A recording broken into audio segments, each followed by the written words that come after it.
নমস্কার সকলকে, আমি পায়েল। আমার নতুন একটা ভিডিওতে তোমাদের সকলকে স্বাগত জানাই।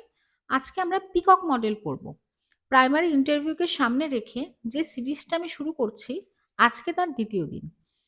পিকক মডেলটা ভীষণ গুরুত্বপূর্ণ ইন্টারভিউর ক্ষেত্রে। পিকক মডেল কি?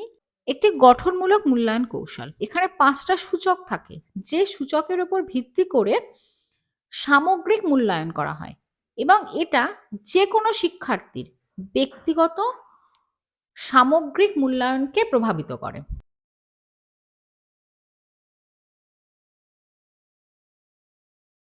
ধারাবাহিক মূল্যায়ন পদ্ধতির অংশ, যা শিক্ষার্থীর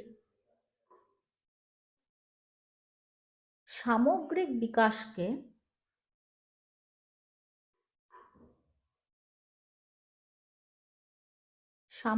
বিকাশকে মনোযোগ দেয়। পিকক মডেলে 5টি সূচকের কথা বলা হয়েছে। 5টি সূচক, যা ভিত্তিতেই এই 5টা সূচকের ভিত্তিতেই মূল্যায়ন করা হয়। এবার এই 5টা সূচক কি কি? পড়ুয়াদের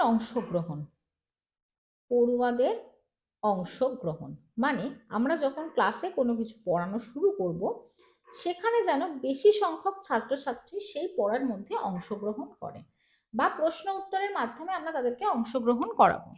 দ্বিতীয় হচ্ছে প্রশ্ন করা, মানে তারা যে টপিকটা তাদেরকে আমরা বোঝাবো, তারা সেখান থেকে আমাদেরকে প্রশ্ন করবে। ও অনুসন্ধানে আগ্রহ, মানে তাদেরকে বিভিন্ন জিনিস জানতে তাদের মধ্যে আগ্রহ দেখা যাবে। 3 নম্বর কি?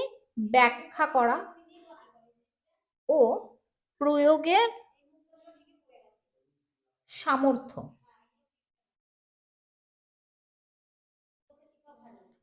4 নম্বর হচ্ছে কি? সহানুভূতি, মানে তাদের মধ্যে সহানুভূতি মনোভাব গড়ে উঠবে বা সহযোগিতা, মানে অন্যকে সাহায্য সহযোগিতা করার ভাব গড়ে উঠবে। আর 5 নম্বর হচ্ছে সৃষ্টিশীলতা, মানে যে কোনো সৃষ্টিশীল কাজে তারা যুক্ত হবে বা সেই সমস্ত কাজের প্রতি তাদের মধ্যে আগ্রহ গড়ে উঠবে, যার মাধ্যমে একটা শিক্ষার্থীর সামগ্রিক বিকাশ সম্ভব।